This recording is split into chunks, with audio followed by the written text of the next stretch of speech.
Okay, wala tayong palula. Yan lang Ustad. Wala naman nata yan eh. Okay, guys, ang sinabi natin. Wala ba siya pangkas? Okay. Hindi, insulin mo sa lipa. Anong ayaw tayo? Tapos mo natin ang anong lahat bago tayo maghanap? Aya? 18. Yes. 18 tayo. Di ba, binigyan natin ng bahagyang pagpapakahulugan yun? Yung literal na kahulugan ng bawat salita na napapaloob sa aya. Tama? Tama ba? Yes, Ustad. Tama, Ustad. Okay. أعوذ بالله السميع العليم من الشيطان الرجيم بسم الله الرحمن الرحيم الحمد لله والصلاة والسلام على أشرف الأنبياء والمرسلين نبينا محمد ومن تمسك بسنة إلى يوم الدين ما بعد السلام عليكم ورحمة الله وبركاته. كيف حالكم؟ كيف أصبحتم؟ Kumusta mga kapatid? Okay ba yung gising nyo? Alhamdulillah. Are you excited for the tournament? Huh? Not so much. Alam ko ang iba sa inyo, grabe ang paghahanda. Kasi Ustad, baka hindi payagan ng amoy iba. Kaya kalma lang. Araw-araw kayo nagpa-practice, ha? Practice. Okay, so ngayon dadako tayo ngayon sa tafsir o pagbibigay at pagpapaliwanag, pagbibigay ng kahulugan at pagpapaliwanag ng aya na sinabi ng Allah sa banal na Quran. Kung mayroon kayong Quran application dyan, ay pwede nyong balikan insyaAllah. Sinabi ng Allah sa Surah Al-Kahf, aya anong Tagalog ng 18? Kalabing-walong aya sa 18. Tamantas. Tagalog sabi ko. 18. Tamantas. Kalabing-walo. Okay, kalabing-walo. Sinabi ng Allah, Ba'udhu billahi minash shaitanir rajim. Bismillahirrahmanirrahim. Wa tahsabuhum ayqadha wa hum ruqud wa nuqallibuhum dhata al-yamini wa dhata al-shimal wa qalbuhum basitun dhira'ihi bil wasid. Labit talata alayhim lawallaita minhum firara wa lamulita minhum ru'ba. So, anong ibig sabihin ng aikaba sa aya na ito? Oh, mga gising, no? Rukud, anong ibig sabihin ng rukud? Tulog. Okay. Nuqallibuhum, anong ibig sabihin ng nuqallibuhum? Uy, binabaling-baling namin sila. Okay.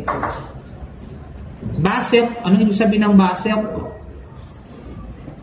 Wakalbuhum basitun, nakaunat. Okay, okay, ibig sabihin ay nakalapag, no? O, kumbaga naka-touch sa ground, no? Dira'ihi bil wasid. Ang wasid, anong ibig sabihin ng wasid dito? Sinasabi yung bukana, no? Bukana ng yungib. Okay. Lawit talata alihim lawalayta minhum firara. Ano ibig sabihin ng ru'ba sa aya na ito? Sa pinakahuling yung huling word sa aya, ru'ba. Wala mulit sa minhum ru'ba. Ru'ba ibig sabihin ay takot. Okay? Pangamba o pagkatakot. So ang ibig sabihin ng aya, mga kapatid, at iisipin mo na ang mga tagayungib na sila ay mga gising, subalit sila sa katotohanan ay tulog, at patuloy ang aming pangangalaga sa kanila, at ibinabaling namin sila habang sila ay natutulog, minsan sa gawing kanan, minsan naman ay sa gawing kaliwa. Bakit? Upang hindi sila kainin ng kalupaan. Samantalang ang kanilang aso na isinama nila ay nakaunat ang dalawang kamay nito sa labas ng bunganga ng kuweba, at kung makikita mo sila ay tatakas ka mula sa kanila na may pagkatakot at katiyakan, nakikilabutan ka sa takot. Okay? So, pag-usapan natin ang pagtulog ng mga tagayungib, okay, sa loob ng kuweba. So, dito sa ayon, mga kapatid, sa pananampalatayang Islam, binanggit ng ilan sa mga scholar nang sila ay walang lula, sino nagpatulog sa kanila? Ang Allah subhanahu wa ta'ala. Nung sila ay pinatulog ng Allah subhanahu wa ta'ala, ang kanilang mga talukap, ano bang sabihin ng talukap? Pilik mata. Okay? Yung kanilang mga talukap ay hindi nagsasara. Hindi naka-close ang kanilang tinatawag na talukap. Okay? Talaga nakakatakot yun.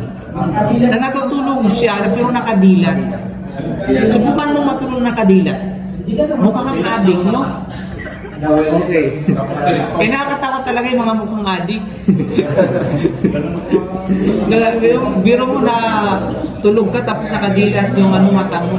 Maganda yan sa Ha? Maganda yan pag-isip ng guard. Delikado. Okay. So at hindi nagkalasog-lasog ang kanilang mga katawan, natiling mga ito ay buo. Kahit kung ang kanilang mga mata ay natiling bukas sa hangin, ito ay higit na mabuti para sa kapakanan ng pangalaga sa kanila. Diba? So, sa ganun, para hindi maging bulag sila paggising nila. Yun ang tinatawag na, yun yung objective nun. Ganun sila pinangalaga ng Allah subhanahu wa ta'ala, mga kapatid sa panahon ng Islam. Okay? Kaya't sinabi ng Allah sa banal na Quran, وَتَحْسَبُهُمْ أَيْقَاظًا وَهُمْ رُقُودٌ, at iisipin mo nga sila nang sila ay mga sabihin natin gising, subalit sila ay tinatawag na mga tulog. Okay? Nabanggit na kapag natutulog ang lobo, sabi ng mga eksperto, alam mo yung lobo? Yung, ano ba yun? Wolf or fox? Iba yung Fox. So ano sa Tagalog ang fox? Lobo. So ano sa Tagalog ang wolf? Lobo.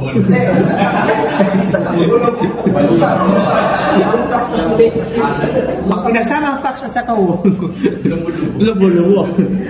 Okay? So sinabi ng mga eksperto, kapag natutulog daw ang lobo, ipinipikit nito ang isang mata at nakadilat naman ang isang mata.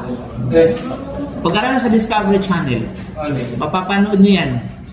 Di ba? Ganon kaano yung tinatawag na lobo. Kaya isang ganon lang, isang galos, napakaano nila. Napaka-alerto. Okay? Pagkatapos ay nagpapalipat-lipat ang ito ng magkabilaan habang natutulog. Pag ano, gano'n ang lobo. Pag natutulog sila, gano'n.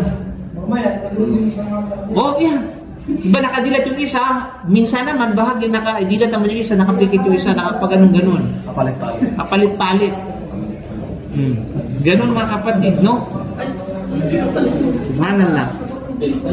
So sinabi ng Allah sa aya, وَنُقَلِّبُ ذَاتَ الْيَمِينِ وَذَاتَ الشِّمَالِ, at ibinabaling-baling nga namin sila habang sila ay natutulog, minsan sa gawang kanan at minsan sa gawang kaliwa.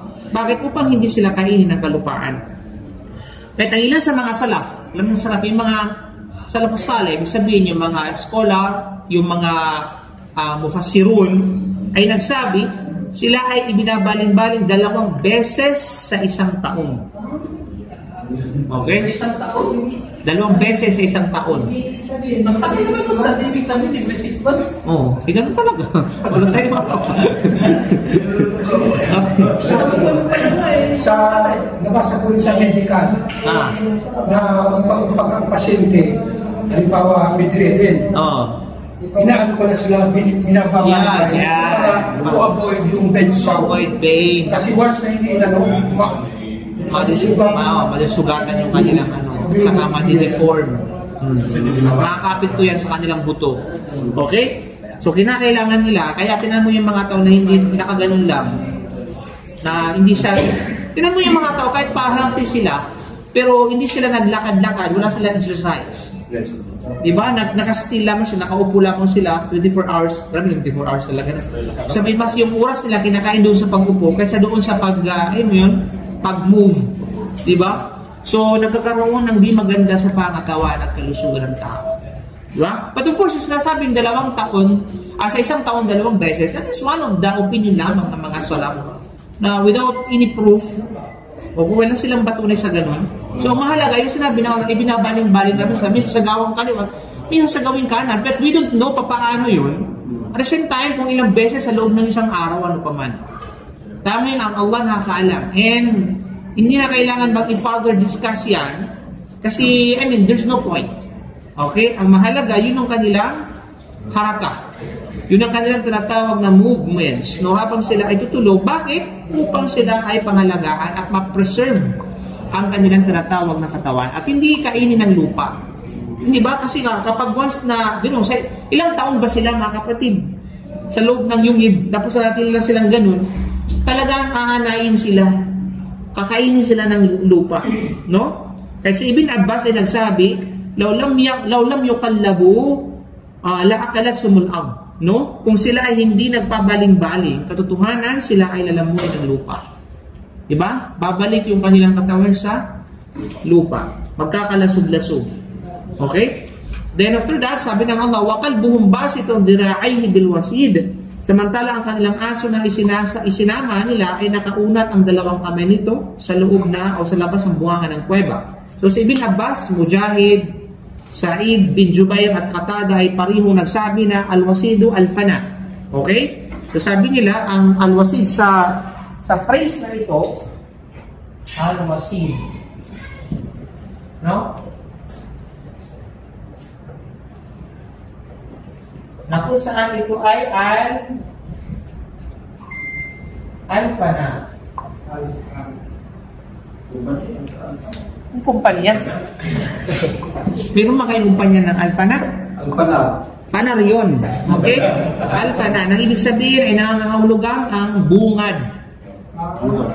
Kumbaga sa English is threshold. Okay? Well, ang pwerto naman sa babae yun kung talaga mahilig ko sa pwerta.